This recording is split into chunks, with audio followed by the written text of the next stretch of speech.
Ya, Pak Deon Aso, bagaimana kabar pagi ini? Baik sih. Baik ya. Ya. Hari apa ini Pak Deon? Hari ini hari Selasa tanggal 13 Mei 2025. Iya. Apa yang Pak Deon kerjakan pada hari ini?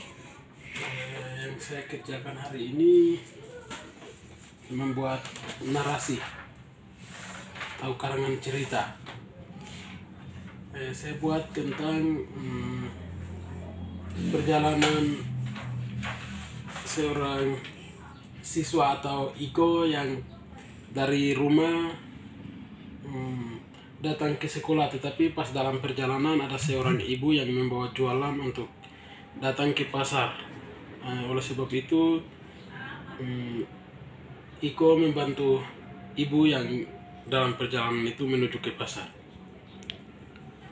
Ya, terima kasih untuk ulasannya. Nah, kesimpulannya Deon Aso untuk tulisan narasi ya yang telah dibuat oleh Pak Deon, kira-kira nilai yang terkandung yang ingin Pak Deon sampaikan kepada pembaca dalam cerita narasi yang sudah Pak Deon tulis ini mengenai apa? Apa yang bisa membuat pembaca berubah setelah membaca narasi yang Pak Deon Aso tulis? Ini dia punya kesimpulannya atau itu tentang saling membantu. Saling membantu, iya. Pak, berarti kalau mau saling membantu apa yang harus dilakukan? Kalau mau saling dibantu, kita membantu sesama kita supaya orang juga membantu kita. Oh, berarti bantuannya ada maksud supaya membantu balik ya. Maksud saya begini. Iko ini membantu seorang ibu yang memikul ya barang-barang yang akan dijual. Ibu itu berjalan kaki, sedangkan Iko naik motor. Nah, Iko ketika membantu, apakah dia ingin dibalas oleh ibu itu? Tidak ya. Berarti bantuannya tulus dan ikhlas ya. Ya. Jadi nilai yang terkandung yang dimaksud di sini yang bisa kita jalankan, kita tiru, kita contoh sebagai anak muda, orang muda Katolik, kira-kira apa? Itu untuk kira-kira sebagai kesimpulan ya. Iya. Sebagai kesimpulan, kita harus membantu orang yang sedang berkesusahan. Ya. Dengan cara meninggalkan ego diri kita ya. Ya, supaya kita benar-benar membantu dengan tulus ikhlas, tidak berharap imbalan.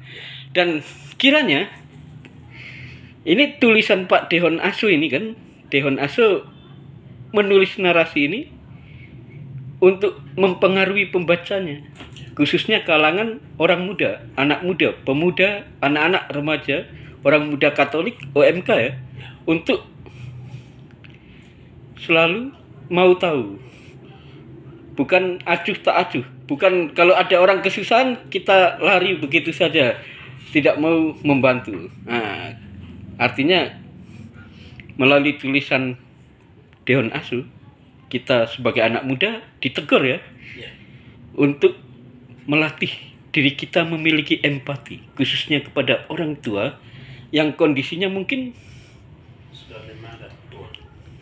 tidak seberuntung kita, sehingga kita perlu menolong. Nah, ibu itu kan tidak seberuntung Iko yang naik motor. Nah, dia perlu ditolong untuk dibawa ke pasar terlebih dahulu, setelah itu Iko baru berangkat ke sekolah. Ya, terima kasih Pak Deon Aso. Ya, tulisan Pak Deon Aso untuk narasi hari ini sedikit ada peningkatan ya, termasuk tulisan dari Emma Aso juga mulai meningkat. Karena narasi adalah jenis karangan yang menceritakan cerita berdasarkan fakta yang sungguh-sungguh terjadi atau yang berada di dalam pikiran kita, buah pikiran kita, yaitu cerita hayalan yang memiliki urutan waktu peristiwa, yaitu kronologis, dan memiliki tokoh-tokoh karakter yang menentukan jalan cerita tersebut. Oke, terima kasih. Iya.